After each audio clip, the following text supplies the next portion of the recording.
Welcome to Tell Me Your Story, New Paradigms for a New World. We're giving you choices and knowledge of those choices to help make your dreams come true. I'm Richard Dugan, your host, and today we are going to learn how to communicate on the gender level, if you will. It's going to be an interesting conversation with the author of, this is an interesting title too, by the way. It's not what you think when you read the title. Sex Talk. No, it's not that talk. How biological sex influences gender communication, differences throughout life's stages. And boy, I'll tell you what, to my guest and author, Dr. Stephen, and is it Furlich? Yes, you got it right. Oh my gosh, Furlich. I practiced, but I wasn't sure I practiced it correctly. Thank you for joining us, Doctor. I go by Dr. D, but I'm not a real doctor. I only play one on the radio. Thank you for being with us and sharing your expertise in this particular area. You deal with what communication in college, when they say you're going to take a communications course, is really supposed to be about. At UCSB, I spoke to a group of people in the communications division. Had nothing to do with communication. I don't know what they were doing there, but this is to me fascinating because we're always trying to find ways to. Sometimes we want to say just to communicate, sometimes to better communicate with one another, but it seems as though this whole conversation around gender.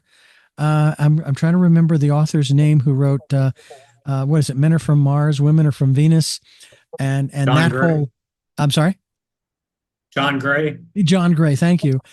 And he would talk about how we're different and how we communicate differently and so forth. And I hear comedians, they will say the same thing. I love the female comedians because they're female and they can make these jokes about women.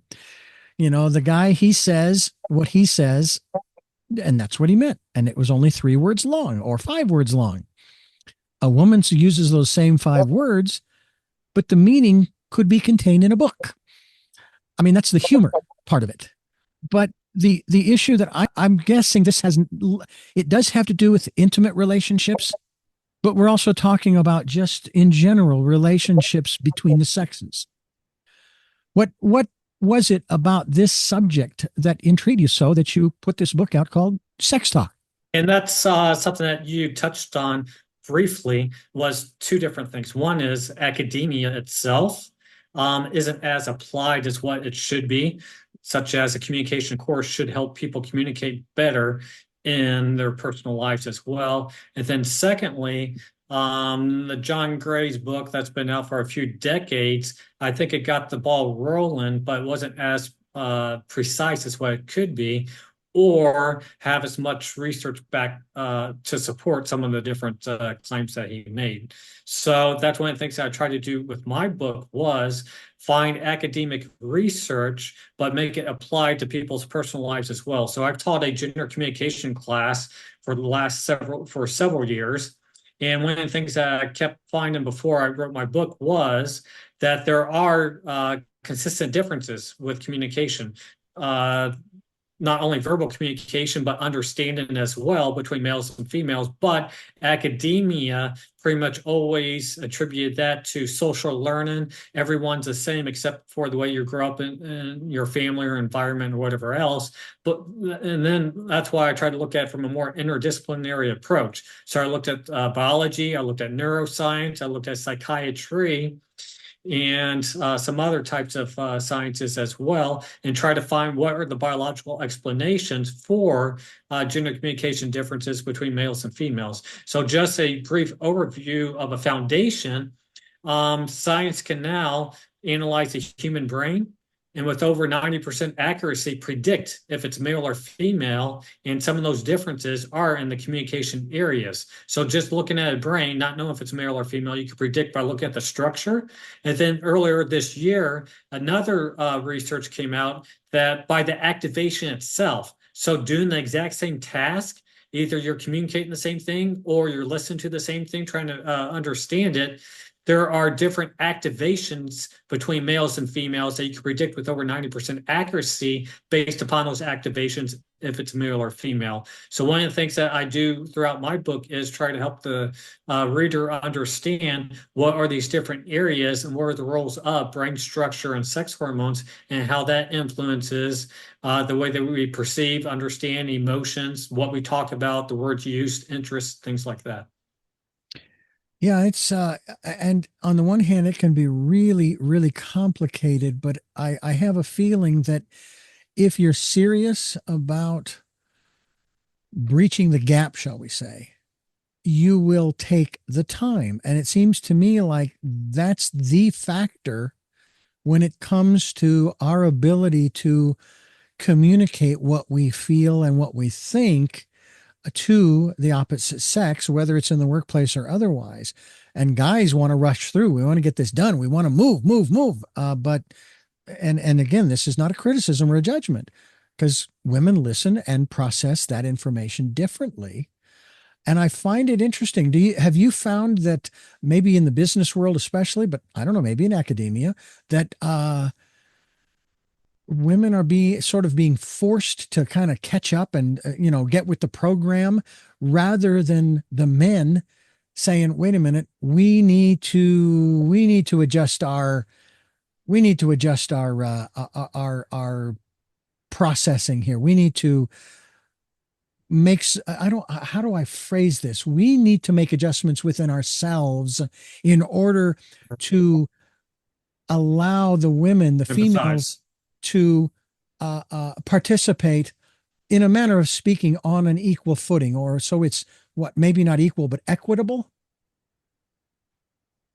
One of the things is that one of the major themes throughout my book is what you're just touching on. It's empathy. So when we communicate, we need to understand from the other person's perspective, why are they saying what they're saying? Or if we're talking, how's it going to be perceived from them as opposed to just looking from our own point of view? So one of the things that you just asked was the adjustments and adaptability from a male understand from a female, or the female to the male. And what research has found rather consistently is that, hold on to your chair, females are superior when it comes to social abilities.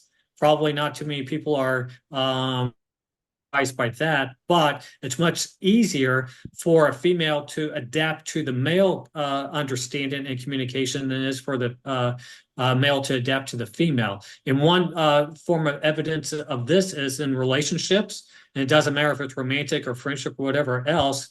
One indicator of the healthiness and the positivity of the relationship itself is how much does each partner mimic the other person's nonverbal behaviors.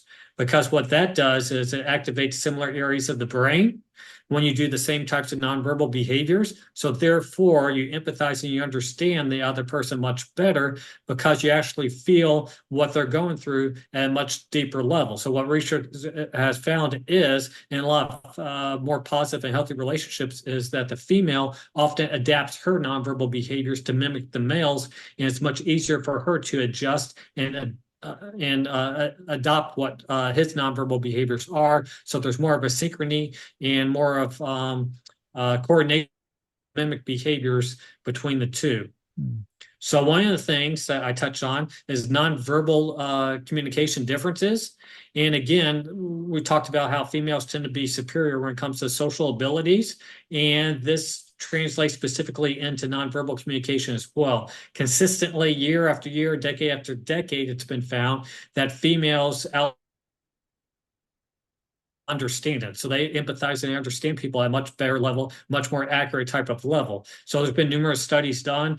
One study is they just showed the eyes of someone, a picture, and females outperform males with identifying what that emotion is. Same thing that they had a curtain, people on two different sides of it. And all you do is you grab the other person's hand, and the female outperforms the male with understanding what the other person's emotion is. And I go into some of the biological reasons why. Females tend to have higher levels of oxytocin That's a bonding chemical during social interactions. So they bond with the other person much better. They find it much more rewarding, and they see it much more of rapport is built.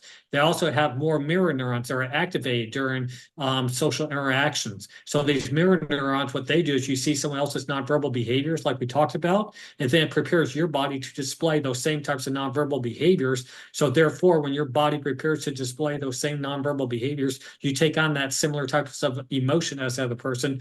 You understand them much better. They also have a more interconnected brain, and this is a big advantage to them. So they have different areas that are activated at the same time, so they can engage in the conversation while at the same time analyze the other person's nonverbal behaviors. Whereas us males, we're much more compartmentalized, and we have more connections within each hemisphere, where they have more connections across both hemispheres. So the bottom line with nonverbal understanding is, oftentimes males are going to have a much more literal understanding of what's being said, whereas with females, they have more cues to go off of with nonverbal cues. So they're going to have more details and more information to go off of as well. So this part that I'm about to say is it's based upon this, but somewhat of my opinion as well. That oftentimes I think males, we oversimplify our understanding of the interaction and just more take literally the words. And sometimes females, they may overcomplicate their understanding of what happened in the social interaction, because they have so much more information that they can perceive and understand. Interesting to take a look not only at the communication issues regarding the gender gap, if you will, but you also deal with the age differences in terms of communication skills between teens and 20, 30, 40, 50, 60, 70, and so forth. And it is rather interesting to try to figure out what, in some cases, as we're growing up, what our role is in society in terms of what people tell us. And of course, our peers will tell us one thing. Schools will ask us, what do you want to be when you grow up? Parents, some parents will guide their kids into a particular, and of course, they're probably in their 30s or 40s. They'll guide their kids saying, hey, you should do this, you should do that. I have to say, my parents, they didn't do that. Find my father's advice, and I repeat this over and over on this program, was find something you love doing because you're going to be doing it for a long time. And I have Mhm. been in the right place at the right time since my early years. I'd say that my first job that fits that category was, believe it or not, was a paperboy. I loved it. It was eighth grade and all through high school, and it was fantastic. But that issue of communication skills at all of these different ages, I mean, it was hard enough. I can only imagine it was hard enough to figure out the communications dynamics between males and females. But this adds got a whole nother complexity to your research, doesn't it? It does, because as people age, their sex hormones change, and there's a strong correlation and um, association between sex hormones and our social behaviors. So testosterone has been found to hinder language ability, whereas with estrogen, that's been found to help language ability and social understanding. So one of the things that I touch on in my book is it's been found rather consistently recently and over the last several years, is that the majority of people who file for divorce over age 50, it's filed by the woman. So what's happening over age 50 is she's going through menopause, and so that's changing her. So I think it's rather naive to think that it's just going to change her and not change the relationship as well. And as throughout the book, one of the themes is that us males, we don't pick up on the nonverbal cues nearly as well, or the relationship as well. So we may think that as long as things are going steady, then things are all right. But things are changing for her. The relationship is changing, and sometimes for the worse. And if he doesn't pick up on it, then she becomes frustrated with it. And I think that's a big conflict for that type of relationship later in the year. So you see how the years Yeah. influence the way that we communicate and understand as well. Hearing ability is highly tied to estrogen.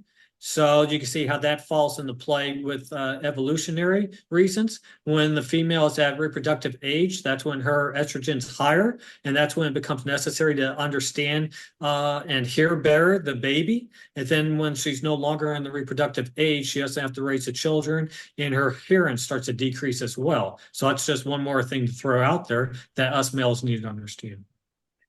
So, and I'm going to say this tongue in cheek, folks. So Uh-huh. maybe we should change the statements made by the minister at the wedding ceremony, not until death do us part, but until the change. And then we can negotiate, we can renegotiate, because it seems as though, and I applaud my parents and anybody who makes it. My parents made it almost to 62 years married. And my father passed away when he was 91. My mother is 90, still alive. Um, and they made it through for what, by whatever means, whatever. They went through a program back in the 70s and 80s called Marriage Encounter through the Catholic Church. So I'm sure that was sort of laying the foundation, because the marriage to them was the most important element in what was going on. As important as the kids were, and they were very clear about this, and it wasn't, we were never neglected, don't get me wrong, but they felt very strongly about that relationship and it was epitomized by my mother and a comment that she made in an interview that I did with the two of them almost 10 years ago. And she said that I support him in his dreams and his aspirations as he does me. And basically, I have his back and I know he has mine. And I'm wondering if making certain verbal or written commitments between individuals, whether it be in a marriage relationship or otherwise, um, there needs maybe to be a clause in there that sort of doesn't give the person an out, but maybe expresses the understanding that we're going to change in our ability or in our capacity to communicate. Not that we won't be able to, but that our capacity changes over time, as you have Mhm. described. And I don't know whether you want to answer that question or not, but it just seems to me that it would behoove us, I would think, if we understand all of the research that you have done, that you've put into this book, that there is this dynamic that exists and that it is changing as we get older. We need to be accommodating. Not, and by the way, I hate the word tolerance because there's judgment in that. I will tolerate you. Don't like you, but I'll tolerate you, as opposed to accommodate, if you will. That kind of thing, where it's like, hey, you have a right to your process, like I have a right to mine. We need to understand that they're different. And not only are they different now, they're different as we grow. I think that's one of the major themes that I tried to touch on as well, is that probably one of the biggest enemies to a relationship is complacency, entropy. You're either moving forward or you're moving backwards. You're not staying in one place. So both people need to be adaptive and empathize, understand from the other person's perspective as they change and as the circumstances change as well. Just one comment on your parents' marriage of over 60 years. One of the things that research has found is that when you're in a relationship and as it goes on and there's love between both people, that it actually physically imprints in your brain the other person. So you hear about love addiction, you hear about hard breakups and how physically it changes you because your brain itself is so conditioned and so used to seeing the other person and being rewarded by it with dopamine hits and whatever else that you're used to seeing of the other person. When that's removed and that's taken away, it's just like any other substance that you become addicted to. The same thing happens. So, with your example that you gave, I would say probably both of your parents had imprinted in them physically in their brain the other person, their spouse, and that leads to a healthier relationship and better understanding of that person as well. And they found it very rewarding with that other person. Mm. Well, it's to me, it's certainly a testament to them and their commitment to each other, to the relationship, and the importance of the connection. I mean, they even shared a dream my father had, if I'm remembering correctly, where he was lost and he couldn't find her. I mean, and it Hmm. and he, I don't know if he woke up feeling very anxious, and there she was laying right next to him in the bed. But we develop these bonds, is the best way to put it, between ourselves and others. And we do that with our children. We develop bonds, and we develop bonds with our pets and coworkers, and so on and so forth. But the bond between a couple who are in a relationship, in a committed relationship, um, you would hope that they could say the same thing. I have his back, or I have her back, and she has mine. Um, and unfortunately, in this day and age, it seems like that ain't the rule. That's the exception, because now it's throwaway. It's like, nah, no, this isn't working for me. I'm out. Instead of trying to work through it. I have been divorced once. And when I finished with that divorce, I said, I will never do that again. And that whatever relationship I end up in, which I am in now, and now for probably 20, 25, 26 years, 27 years almost, next February, March, I made the statement that I will do everything in my power to make it work. I will not go through that again. And to that point, June 3rd, 30th of this year, 2024, my wife and I made it official. We had a ceremony back in 2002, back in Phoenix. So we were common law. And we made the commitment on June 30th of this year. We got the marriage license, the whole bit. So it's and every individual has to make their own choice. And that's part of what this program is about, is giving people choices and knowledge of those choices to help make their dreams come true. So what would you recommend, aside from, in addition to maybe reading your book, Sex Talk, what would you recommend might be some first steps? Um, whether they're just starting out, they're on the first, second, third date, or maybe they've been married for 20, 30, 40, 50, 60 years. And maybe things are going well, but you and I both know that there's always an undercurrent of stuff that went on in the past. And I always wanted to ask both my parents this: is there anything that you haven't forgiven him, her for from the past? Because that also gets in the way too. I mean, to me, that's part of the whole communication dynamic. Can you talk to us a little bit about some of these steps that we might pursue?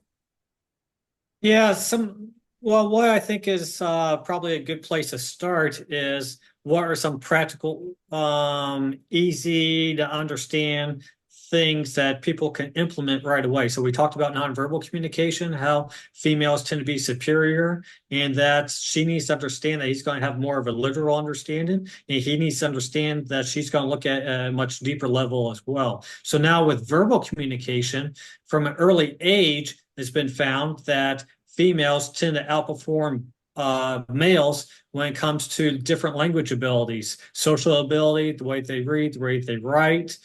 Boys tend to have more language and speech disorders.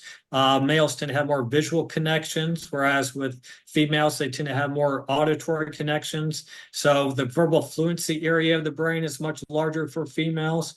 So one of the things that you need to understand is that the way that we actually communicate is going to be different between males and females about the exact same thing.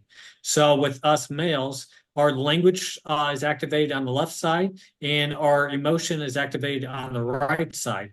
Whereas with females, we talked about how she has more connections across both hemispheres. So more of her overall brain is activated during social interactions. So it's much easier for her to expand upon the current topic that you're talking about, tie it into past types of experiences, tie it into emotions. Whereas with us males, we tend to focus much more so on the current topic itself and less details. So what we need to understand in mixed interactions between males and females is that she's going to expand much more so on the topic, and us males need to understand that she's not unfocused, but that's what makes sense to her, is tying in past memories and emotion as well. And she needs to understand when we just answer in a few words and don't give as much emotion or detail, we don't have the brain structure to do so. We don't have the connections across both hemispheres. We have language on the left that's activated, emotion on the right. So she needs to understand it's not that we don't care or that we're emotionally removed. It's just we're answering the question at hand, and that's what we do best. And it's difficult for us to tie in emotion at the same time.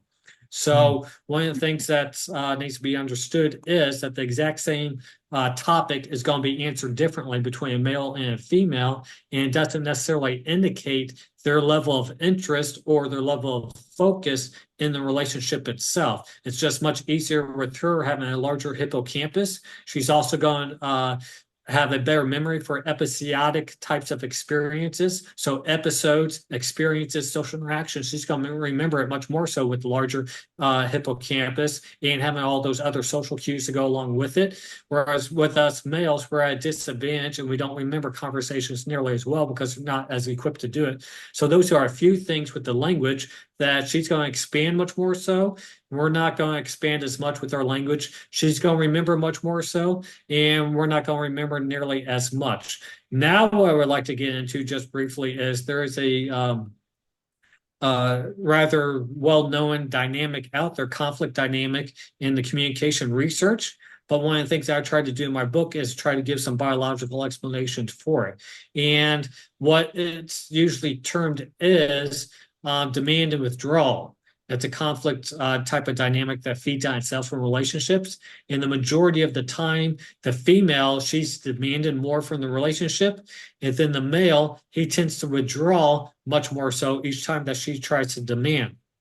So what happens with this is that it takes much more effort for the male to process relational information. We just don't pick up on the cues. And just like we talked about with those long-term types of marriages, and each person starting to age, he may become complacent, thinking everything's fine because we don't pick up on those types of things. Whereas she's noticing what things are not going as well in the relationship.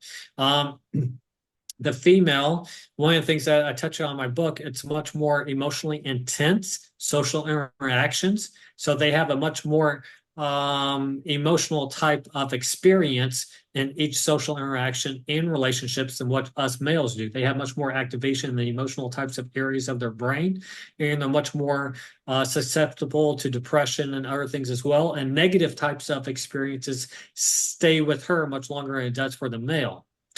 So what needs to be understood is she needs to understand that us, again, going back to the language, that we're not going to be able to disclose emotions on the same level as what she is in the relationship verbally. As usually we do it through the things that we do.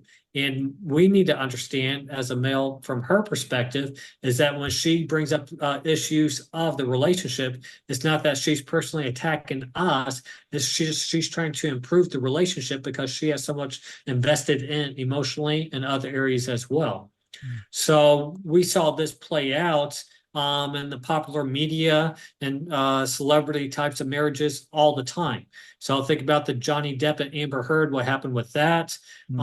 He walked into his party, her party, whatever it was, and he didn't like something, and then he just walks out, and then later on they had some sort of conflict, and she screams that every time there's a conflict, you just walk out and leave. So she demands and he withdraws. We saw that with Sylvester Stallone and his wife. They separated for a little bit, and then he started to invest much more in the relationship. Now they're doing much better. Same thing, I think, with Brad Pitt and Angelina Jolie. Same thing. So some of the things that can be done to improve it is touch prior to conflict has been found to actually improve that type of communication itself. So the conflict goes much better because what's touch do? It increases our oxytocin levels, that bonding chemical, that relationship type of chemical that we have within us. So you bond with the other person much more so, and you understand them much more so. And then secondly, what can be done is mimic behaviors.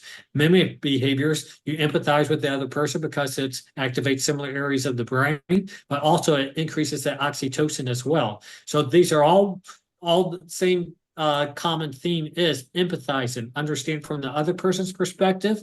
What do they understand the relationship to be, and what do you see it as your perspective, and what you understand the relationship to be? And oftentimes it's not the same.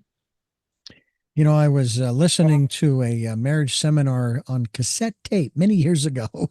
That tells uh, you how long. yes, it does. It was called the Maximum Marriage Seminar. Now, sadly, the doctor slash pastor, from what I recall reading, has since divorced. However, the message that he was sharing was quite clear. He would have people in his office to be therapeutic. You not hearing me? No, I hear you fine. Okay.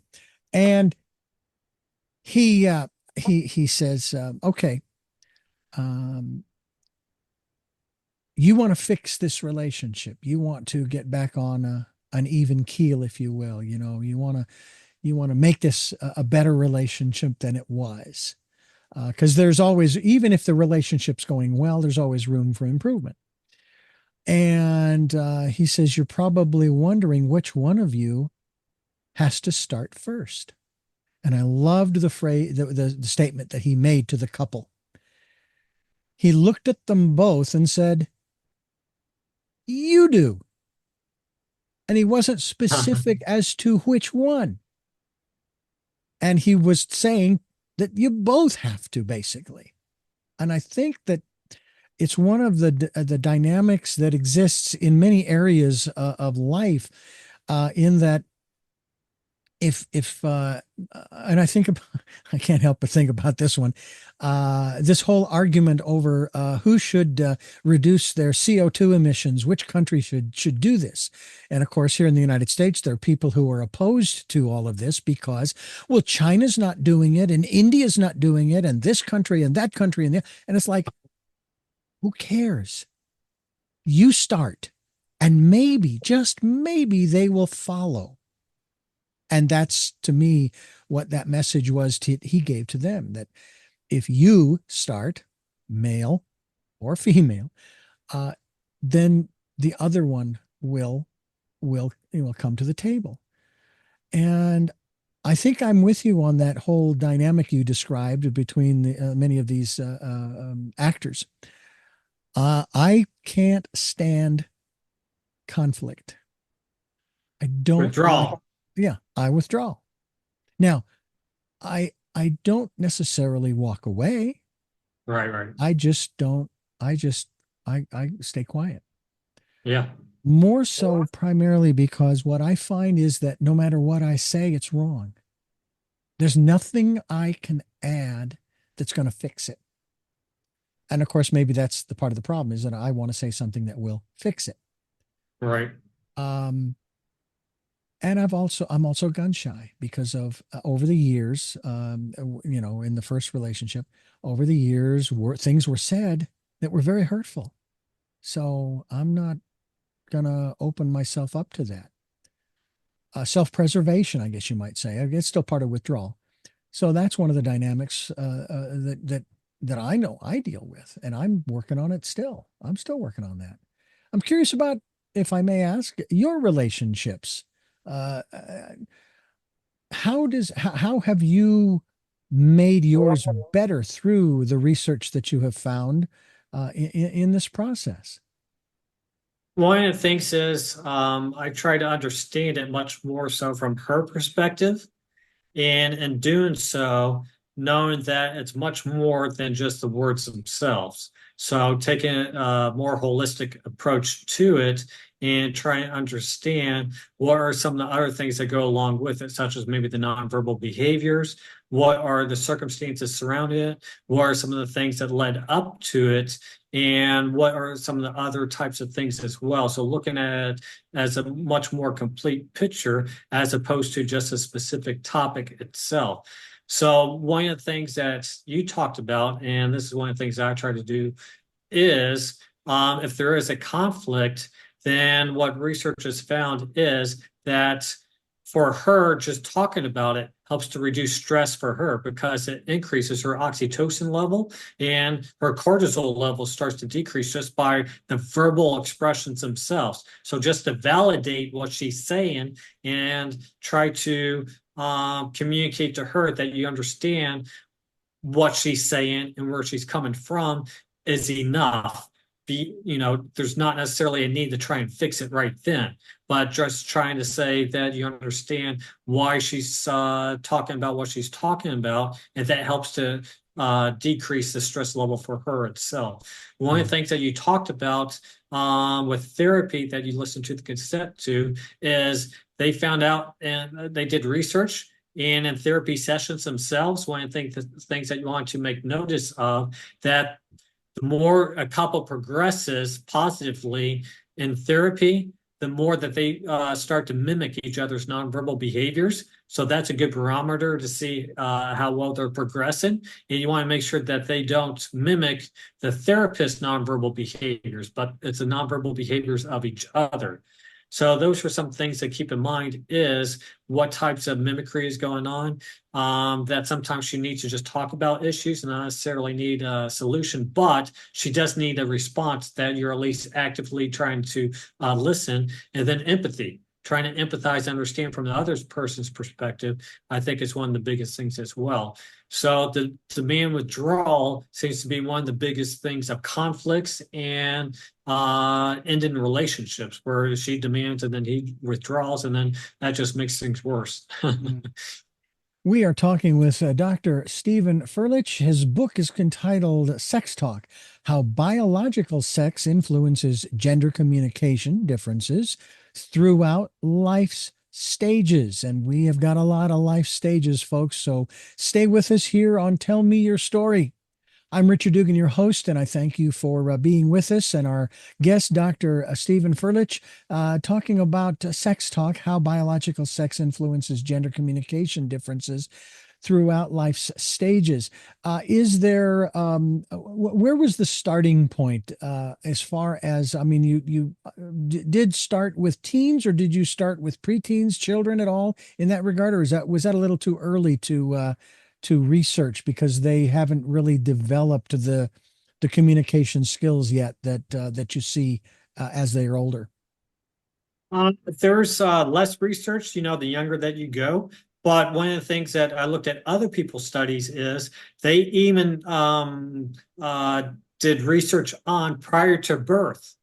So prior to birth, sex hormones, as we already talked about sex hormones, but prior to birth, sex hormones can predict language abilities. So these androgens, male typical sex hormones that we think of like testosterone, higher levels of that prior to birth hinders language ability and social understanding several years later in life, whereas estrogen actually helps it. But then the same thing they looked at with sex hormones prior to birth. This is something interesting. It can actually predict the play behavior of children, and that play behavior often predicts career choices. So higher levels of the androgen, male sex, typical testosterone sex hormone prior to birth, you usually have more rough types of play behavior with trucks and toys and things like that. And then that helps spatial ability as well. So you think about playing baseball or whatever else, or golf or whatever else, and then going into those types of careers, maybe physics or medicine or whatever else. Whereas with language abilities prior to birth can predict career choices that females go into, such as maybe psychology or language or teacher or whatever else. So one of the things that I try to stress throughout the book is that there are different careers that have more males and other careers that have more females. And oftentimes it's based upon choice that people have and not necessarily from these social factors that we think. It's more due to sex hormones. I am going to throw a curveball. I'm Okay. curious as to how your research uh, applies. First of all, we'll talk about the same-sex relationships, whether it's female-female or male-male. Did you do any study in that regard, or does it apply only based upon the role that each of them choose to take in the relationship?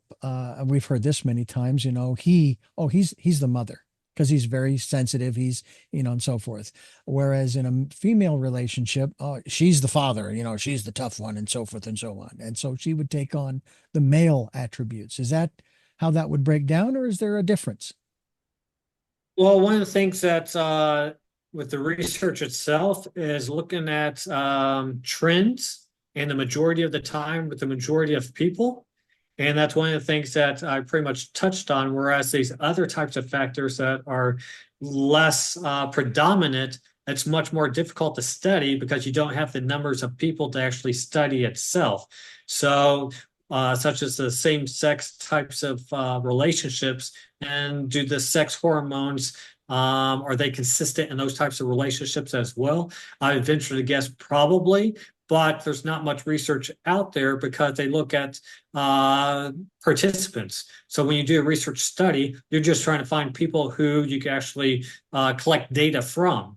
And if there's not as many people out there with these other types of circumstances, then it becomes very difficult to find data on it. So I would venture to guess that probably the sex hormones are consistent and the way that influences our social behaviors, regardless of what types of relationship that we're in. I wonder if maybe on the male side, if maybe they get along great because they're both male. They may not have the same level of testosterone or the other chemistry, if you will. And the same thing on the female side. They would exhibit more of the female characteristics. They would understand each other. They would be so on both sides. They probably would be able to relate better to each other from that standpoint. That's not to say that there haven't been divorces amongst gay couples, but then I'll throw in another curveball. What about Probably the? on that note, my Oh, go guess ahead. with what you just said is that they probably do empathize and understand each other much better, but maybe they don't um, balance out each other as well as what maybe a heterosexual couple would balance each other out. So, what's one person's strengths is another person's limitations. Hmm. Um, and then vice versa in a heterosexual relationship. Whereas with the same sex, what one person's strength is the other person's strength, and what one person's weakness is the other person's weakness, would be my guess. Hmm. So you don't have that complementary, is what I'm trying to say. I gotcha. I gotcha. All right. So now we have a third element in the mix that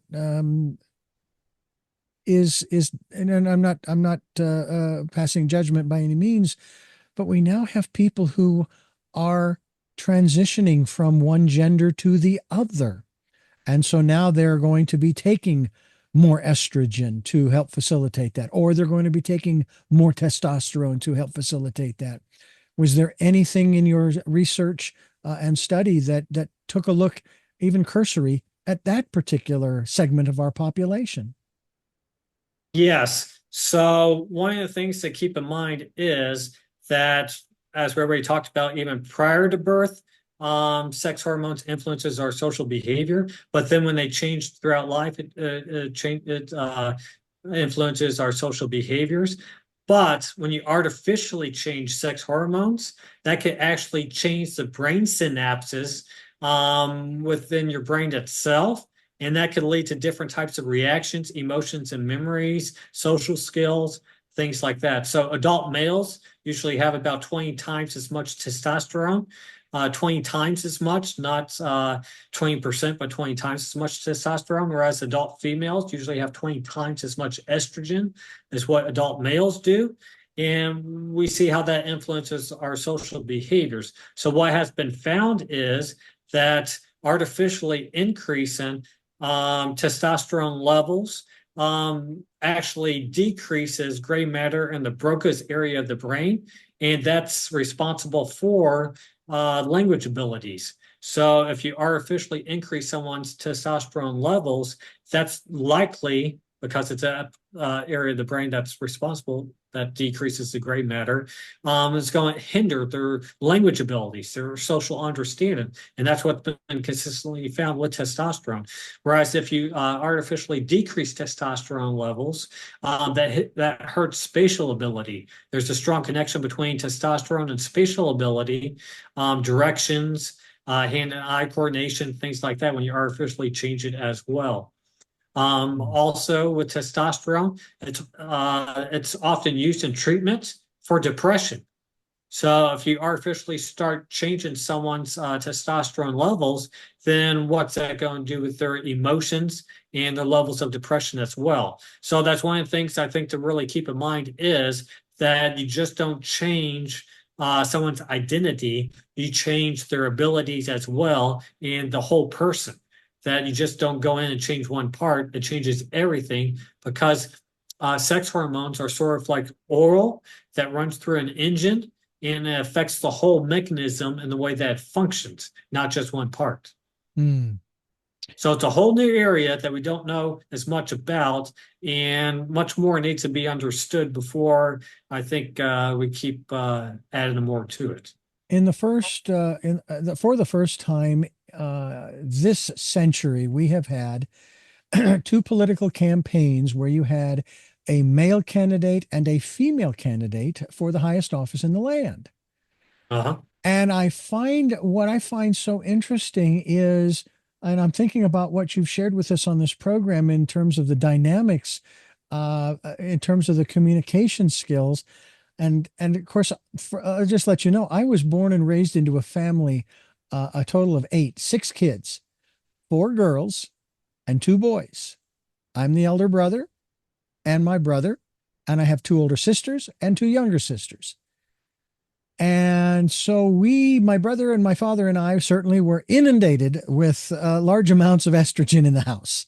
But we survived, and it has made me much more understanding. And I would much rather have a woman sitting in the Oval Office than a man. And that's just my preference based upon what the males have done in that chair over the last couple of centuries. I'd like to see what she would do. But I don't think that I would want to sit here and go, and if she really messes up, we're never voting, we're never going to have another woman as president. No, no, no, no, no. This is a personal, this is a personal journey. This is reflecting only on her as a person, not because of her gender. But at the same time, because we've only had male presidents since the founding of the country, and yet other countries have been electing female presidents and other officials. We do have, congresswomen and senators with female senators and so forth. But it just seems like we in this country are so far behind the rest of the world when it comes to the I don't want to use the equanimity, if you will, of women in our society is saying, look, they're just as capable as we are. In my hiring phase, when I was operations manager of other stations, you know what? I'd rather hire women because they get it. They don't come in with big egos, for starters. That was the big thing. But most of them, they liked what they were doing, and they understood it, and so forth. I have to wonder if, because there's no neutral gender that can say, yes, we'll have females over here and we'll have males over here, and so forth. There's no Uh, there's no referee who can take an yeah. unbiased position. You're looking through either a male perspective or a female perspective. Exactly. So, what are your views in that regard? Not so much as who should be president, male or female, but that there needs to be, I don't know if the right word is accommodation, an adaptive attitude and change of perspective that says, look, what is wrong with having this, because I have a feeling that a woman in the highest office in this land or any other is going to turn heads and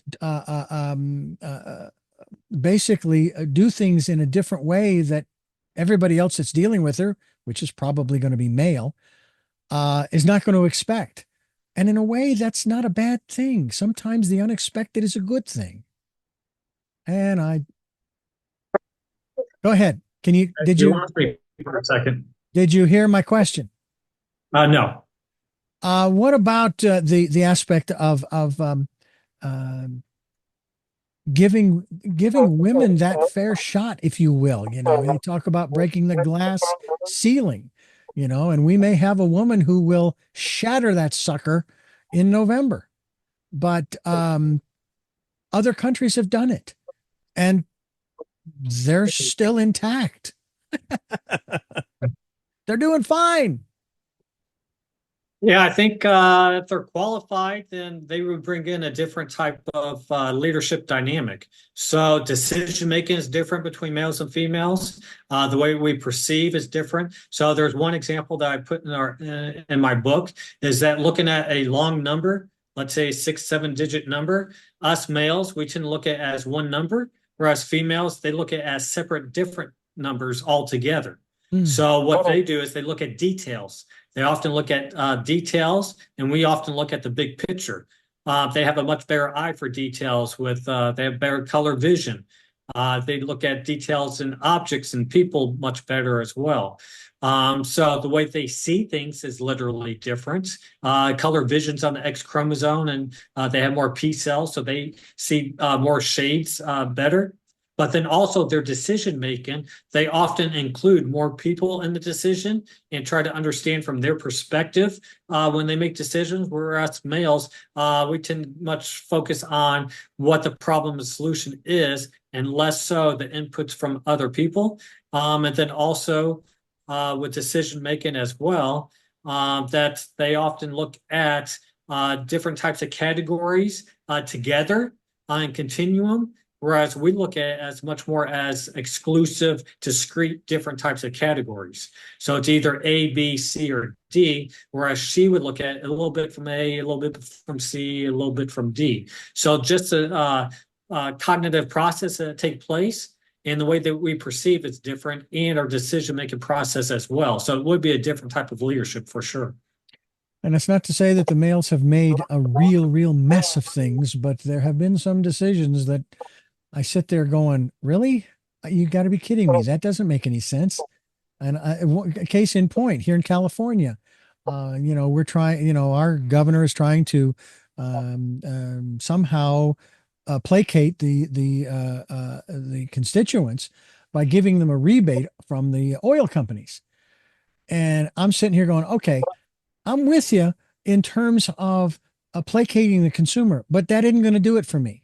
You want to placate me? Lower the price. Lower the price of gasoline at the pump. That's to me a meaningful solution. Now, the other part, there's many other parts to this whole equation, and we won't go into it. But it just seems to me that you know, sometimes in government in particular, and sometimes in business, the people at the top are so myopic, and it's like, no, there's only one way to do things.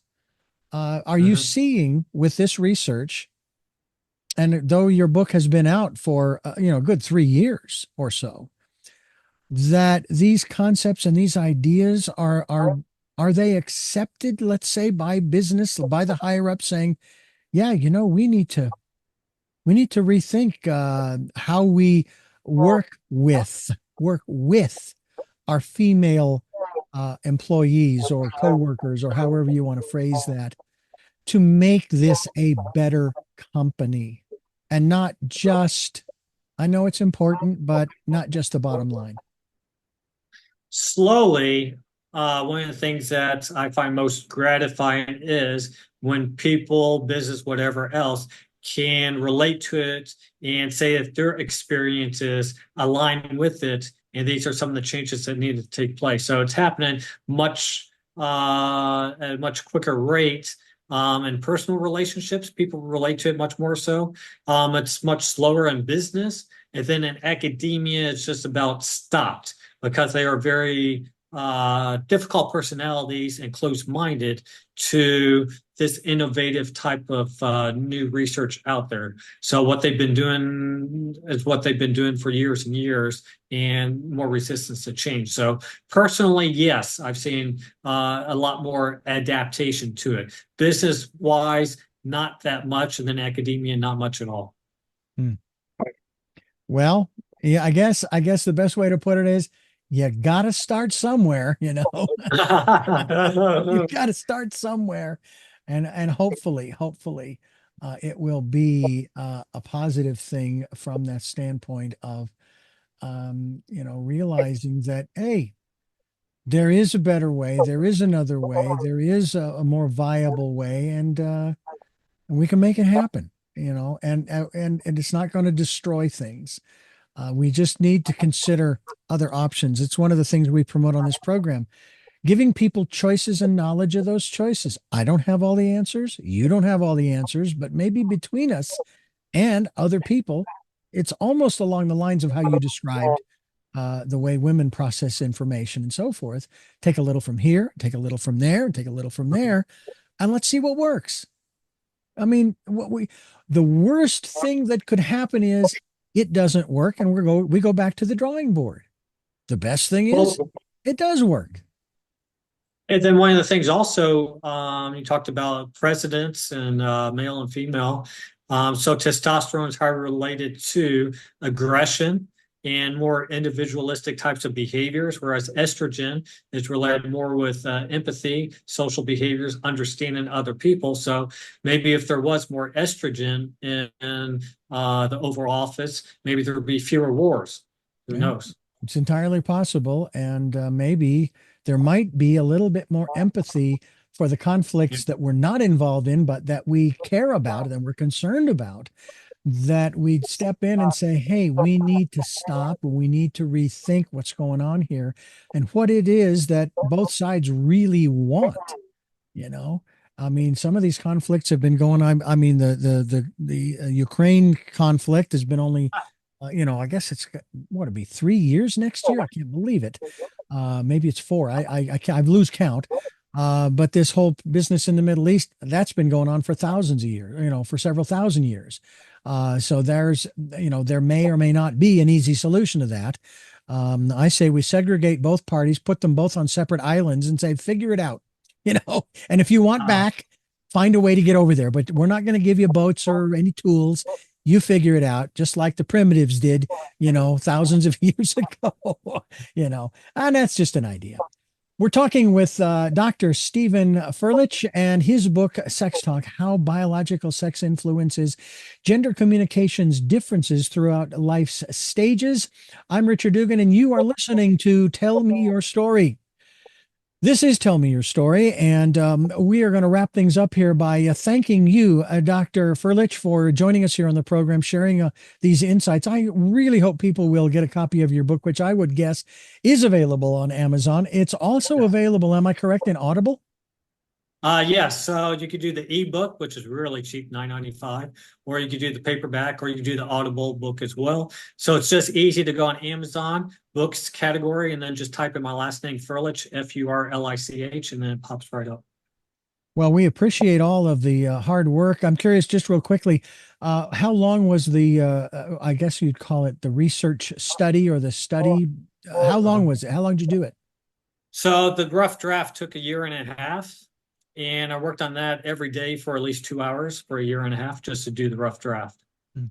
But in terms of the actual research, in terms of what, surveying or interviewing people, or was it observation? Where did you get the data from? I guess is the question. The data I did more like a, meta-analysis, and I brought together other people's research findings and studies, and then come up with how do they synthesize together and come up with conclusions from that. So a lot of it was Hmm. very expensive type of research that I equipment for, such as fMRI machines that are 200,000, and look at brain activations from that. So I looked at scientists who did those types of studies, what did they find, and then tie it into what I'm familiar with communication research. Very interesting. I think it would be interesting to sit in on one of your lectures for that matter. It's just be fascinating, as well as to carry on a continuing dialogue over this, because I really do think that rather than taking a position, I'd really like to learn something. I'd like to know that uh, there is hope for the future for man and womankind here on this planet. We don't need to go to Mars. We can let's fix here first. But I thank you so much for taking time on the program. Thanks, Richard. Thanks for your interest in the topic and the discussion that we had today. I enjoyed it, and I really love this. What makes it really gratifying to me is when you implement these personal experiences that you relate to some of the topics that we talk about. Well, I have three final questions for you that I ask all of my guests. But before I do, I want to thank you for listening to and watching Tell Me Your Story, New Paradigms for a New World, where we are giving you choices and knowledge of those choices to help make your dreams come true. Sundays at 7 a.m. and 7 p.m., Monday mornings at 1 a.m., Wednesdays at 9 a.m., and Monday through Friday from 8 to 9 a.m. right here on richarddugan.com. That's where we stream it live at those times. Podcasts are on SoundCloud, iTunes, TuneIn Radio, Spotify, Stitcher, Player FM, Blueberry, iHeartRadio, Amazon Music, and we're also on YouTube where you can watch these conversations. I hope you'll subscribe and click notifications so when I post a new conversation, you'll be notified. We also remind you that the book Choices 5 Steps for Life is now available at Amazon as well, and we hope you'll get a copy. The Audible version is coming. I just have to sit down and record it, folks. I hope that you'll get a copy, hardcover, paperback, or Kindle, either of the three, or the Audible that's coming soon. We also ask if you can help us out financially by supporting the work that we're doing through PayPal, which is there for your security as well as ours. We would greatly appreciate that. And we also ask that you take the time to go within and listen to that still small voice during this, the decade of perfect vision. With all of that being said, our first of three questions to our very special guest is, who is Stephen Furlich? I guess one of the things that I want to do is leave some sort of legacy, that the legacy is in other people. So if I can improve other people and they improve the world, then what lives on with me. What gets you up in the morning? Answering questions. So what's some things that I want to learn more about, and how can I help other people learn about it as well? And finally, what was your best day? We broke up. The last part. What was your best day? Oh, best day.